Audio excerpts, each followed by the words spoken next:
Since we have been reading about Jesus and the Samaritan woman at the well, I thought we would do just a tiny bit of research into what a Samaritan is, who a Samaritan is.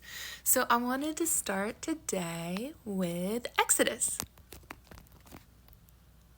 So, in the book of Exodus, chapter 20, the God has just taken the Israelites out of slavery in Egypt. Moses is leading them and he gives them the 10 commandments. And the first one in Exodus 20, chapter 1. And God spoke all these words, saying, I am the Lord your God, who brought you out of the land of Egypt, out of the house of slavery. You shall have no other gods before me. All right, so God is pretty serious. He is the only God, and you shall have no other gods before him. Well, Israel didn't always follow this, and eventually God gave them warning after warning with prophets, and he ends up having them send them into exile. First, the Assyrians from Assyria come and defeat the nation of Israel. They were split, and so then the Babylonians take over the Assyrians and capture Judah. But going back to Israel, Samaria was a city in Israel at this time when the Assyrians came and captured Israel. So if we fast forward all the way to 2 Kings 17. So right after Assyria has defeated Israel and taken the people of Israel into captivity. Verse 24. And the king of Assyria brought people from Babylon, Cutha, Ava, Hamath, and Sepharvaim, and placed them in the cities of Samaria instead of the people of Israel. And they took possession of Samaria and lived in its cities. And at the beginning of their dwelling there, they did not fear the Lord. Therefore the Lord sent lions among them, which killed some of them. So the king of Assyria was told, the nations that you have carried away and placed in the cities of Samaria do not know the law of the God of the land.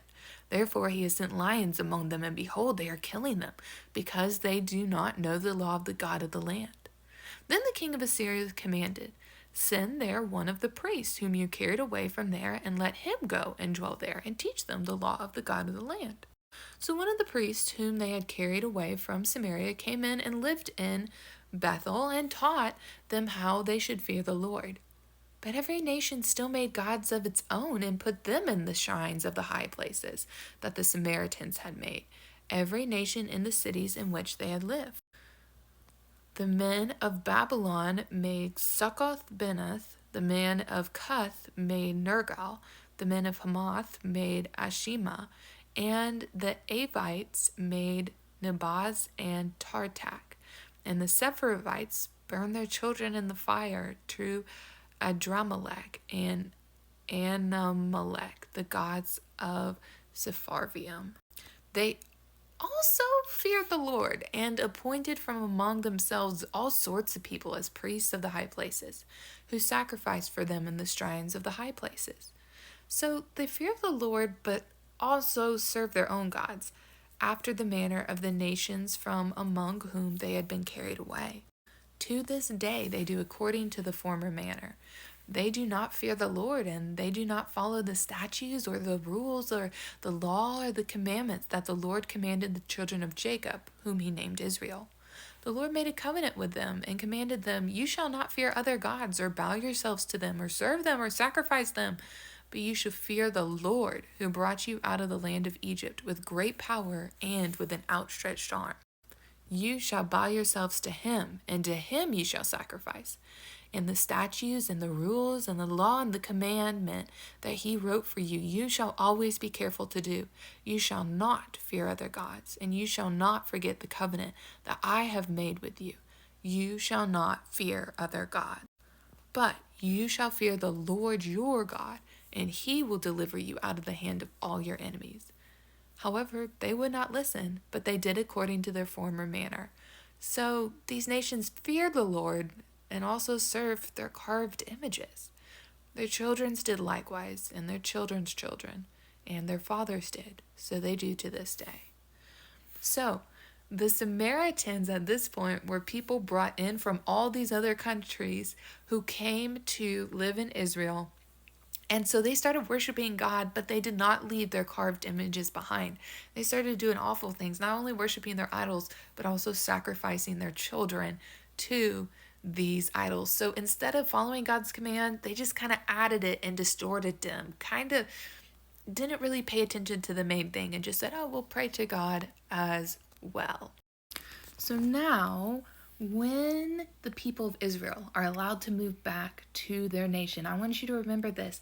That way back in Deuteronomy 7, God told them that they were a chosen people. And in verse 3, he is very specific. You shall not intermarry with them, talking about other nations giving your daughters to their sons or taking their daughters for your sons, for that would turn away your sons from following me to serve other gods.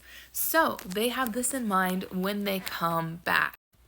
So you can see in Ezra and Nehemiah that when all these people who were now living in Samaria started asking them like, hey, let's build our temple with you, probably thinking, oh, we can worship God and our idols. This will be awesome.